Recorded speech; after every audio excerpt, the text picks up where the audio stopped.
Sieht einfach wohlig warm und gemütlich aus. Ein Feuer in den eigenen vier Wänden. Nicht immer geht ein echter Kamin. Gut verkauft haben sich deshalb in den letzten Jahren die Ethanolöfen. Hübsch anzuschauen, aber nicht ganz ungefährlich. Denn ihr Brennstoff ist reiner Alkohol. Der Tank des Brenners fasst von einem halben bis zu 3 Litern. Und daher zählt bei der Wahl des Ofens vor allem eins: die Qualität. Die Bauart muss standfest sein, das ist das Allerwichtigste, weil wenn das umkippt und wenn das auslaufen würde, das wäre verheerend. Worauf man noch achten kann.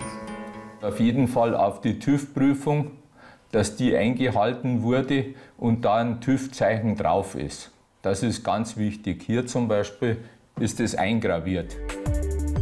Vernünftiges Zubehör, ein Trichter, um das Ethanol sauber einfüllen zu können, ein langes Stabfeuerzeug und ein Metallhaken, damit man der Brennkammer erst gar nicht zu nahe kommen muss. Gute Geräte liefern das alles mit dem Ofen gleich mit. Beim Nachfüllen muss man erst mal warten, ca. 20 Minuten, bis die Box ausgekühlt ist.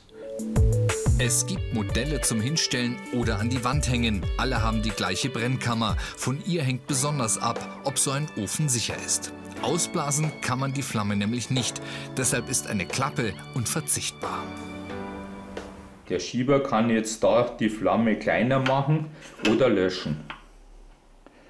Wenn ich es zumache, ist die Luft weg, ist es gelöscht. Und die Schweißnähte, woran sehe ich das? Die Schweißnähte sehen Sie hier, dass man keine sieht, keine sichtbaren Schweißnähte. Die Ethanolflamme übrigens, die wärmt nur ein bisschen. Und wenn sie brennt, dann sollte man regelmäßig lüften. Der Trend geht allerdings schon in die nächste Richtung. Wasserdampfkamine mit LED-Beleuchtung. Sieht fast aus wie echtes Feuer.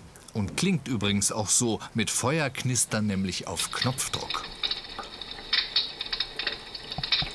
Diese virtuellen Flammen kommen aus Irland und die gibt es auch als Dekorationseinsatz in einem bereits vorhandenen Kamin.